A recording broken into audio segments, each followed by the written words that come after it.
Okay, another scenario for priority donation in Pintos. Let's assume we have these two locks again. No one's acquired them yet. We have these threads. You can imagine them that they're not all created yet. Maybe they are created in the order in which I introduced them. So T1 is running and it acquires lock A. There's no contention over it, so it just acquires and it gets it. So it becomes the holder and there are no waiters. T2 runs and T2 requests lock B and gets it because there's nobody that has acquired it yet, so there's no lock contention. Oops, sorry. So it has run and it gets it. So it's now running with B, having acquired B.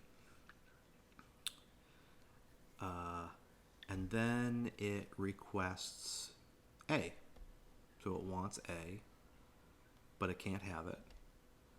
Something of lower priority already has it. So this is exactly where we would have priority donation, right? It would have to add itself to the list of waiters, and it would want to donate priority so that it's not stuck behind this slow car the whole time.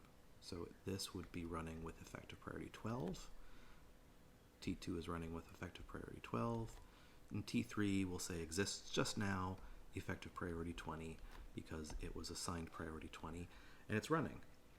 And it's going to request B. It wants B. It can't get it because T2 has B.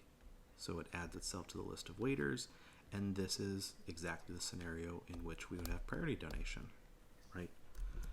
Something of lower priority, this priority 12 thing, has something that someone of priority 20 wants, and so we would do priority donation.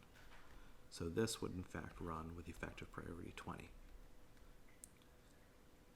This is the scenario that it talks about chained priority, because this 12 is what was donated here. But now T2 is running with effective priority 20. So it should have donated its effective priority as well. This priority donation from 20 to T2 should cause T2 to be able to reconsider what it is able to donate, and it should in fact donate 20. This is because T3 is waiting on T2 due to a dependency, and T2 is waiting on T1 due to the dependency, so we have to sort of transitively donate. And this could happen of chains of arbitrary length. And so Pintos says, be reasonable, cut it off somewhere. The test has a chain of length 7, so you should at least solve chains of like length 8.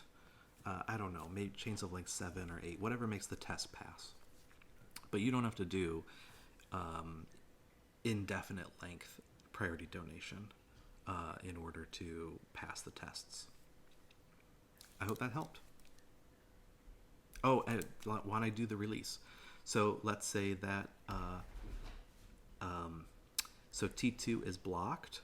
It's not going to be able to release a lock until it is able to acquire what it needs. So really T1's the only person that's not blocked at this point.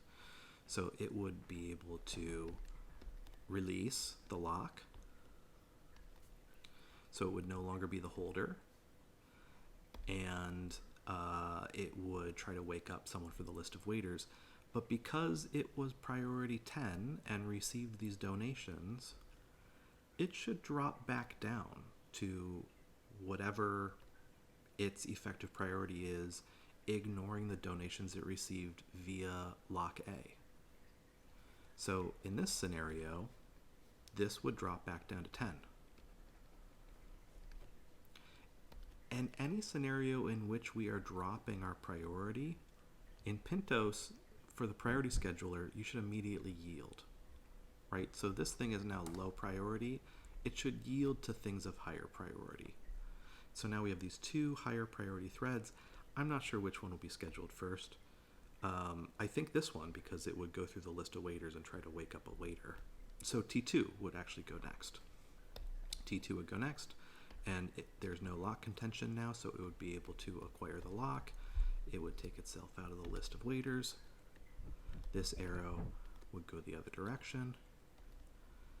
It would have acquired both locks. It would still have the effective donation priority of 20 because it still has B and T3 wants B, so it's still donating. If it were to unlock B,